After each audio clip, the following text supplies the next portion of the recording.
It's a 52-year-old contemporary craft show featuring makers from in and out of our region. Stephanie Fedor of Visual Arts Center of Richmond and Ashley Buchanan, a celebrated jewelry maker, join us ahead of Craft and Design that's coming right up starting tomorrow. Stephanie, it's great to see you. Thank you. Thanks for having us. It's our pleasure. Ashley, nice to meet you. Nice to meet you too. Welcome to Richmond. We haven't talked with you visited before. Is this your first visit? No, I've actually done the Craft and Design show a couple times. I think 2012 and 2013. And then I've also been here for, I curated a show at Quirk Gallery a couple of years ago. So excellent. Well, you have a reputation that I think continues to have you invited back to show your magical pieces. This is a really special show, and I was surprised, Stephanie, 52 years of doing this. Tell us about Craft and Design. Craft and Design has been around for a long time, but it's really an institution in Richmond. It happens every year, the weekend before Thanksgiving. All the proceeds from the event go to support the Visual Arts Center of Richmond, which is our community arts center that has all different sorts of classes. But it is a juried national show of some of the best makers and artists from around the country. We have local makers as well. We have 14 artists from throughout Virginia, but it really is a competitive show, and it has everything from furniture to jewelry to glass, really the highest quality artisans that are working in our country. Yeah, beautiful, beautiful pieces. Ashley, this yellow one, tell us about that. That's kind of been the hallmark for this year. It's been featured in everything that Visual Arts Center of Richmond has shared.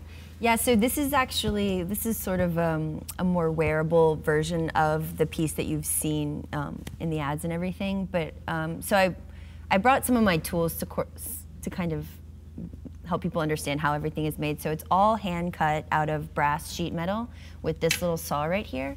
And then I powder coat it to get the color, which is what you do with bicycle frames and patio furniture. It's an industrial process that is really great for jewelry. It's really great for adding color to jewelry that's strong and not fragile. So yeah, so this is kind of a really cool blend of having something that might be very industrial and cold into something that's an everyday usable piece. Right, right. Like I want my work to be accessible and wearable, so being powder coated, because it's so strong, it really helps. You don't have to worry about things so much, you know, because the wearability is very important, obviously, because it's jewelry. So, so yeah, that's why I like powder coating. I thought that looked a tiny bit easier to put on than the one picture. I know sometimes like this is much more wearable. That's right. And but I am doing custom orders on the giant piece, but that one I feel like is a little bit more accessible for people. And a really neat opportunity, Stephanie, to come out and meet these artisans doing their thing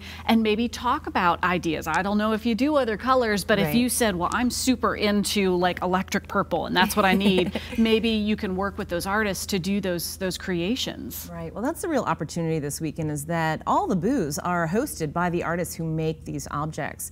And so you can come in and meet them, have conversations with them about their process, but also if there's something that sparks your interest, all of these are handmade objects. And so artists can really do custom work for you. So it's such a special experience to be able to have that kind of connection with these different artists, and really this weekend, Friday, Saturday, and Sunday, to be able to meet artists that are in our community but also beyond. So it's really, really special. Ashley's here from Tennessee. We're thrilled to have her here, but to be able to meet all these people in one place at one time would be pretty hard traveling. So, so we're putting them all together under one roof at the Science Center. And Ashley, as an artist coming into Richmond, which has its own energy, if I do say so, it's an artistic little city. We've got a lot going on here. It must be neat as an artist to come in and maybe like gather some inspiration. Totally.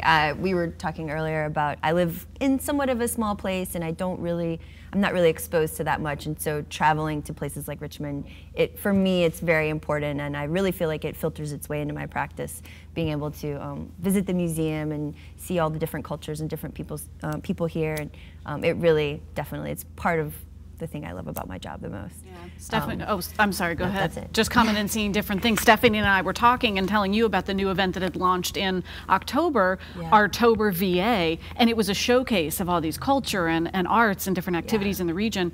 Visual Arts Center of Richmond being a big part of that scene with a lot going on over there. You mentioned that proceeds from this show benefit those programs that you have. They do. All the sales that the artists make in their booth go directly back to the artists, but the ticket sales sales. We have our Patrons Preview, which is a benefit for the Art Center on Friday night. Ticket sales to that benefit our outreach programs, and all the ticket sales is $10 general admission throughout the weekend. All of that additionally goes right back into the community to help us provide outreach to youth and to seniors, and to bring them into our studios and learn some of these handmade, crafts that we're exposing people to through the show as well. Because you may have an interest, but you need to learn the refinement of getting there. Ashley, thanks for being with us. Thank you so much for having me. Appreciate it. Stephanie, great to see you. Thank you. All sorts of fun over the weekend. The Visual Arts Center of Richmond presents Craft and Design beginning tomorrow, November 18th. That's super duper special because it's a patrons preview, which previously hasn't been open to everyone before. It continues through Sunday the 20th at the Science Museum of Virginia. We'll have a direct link to the event times posted on WTVR.com/VTN.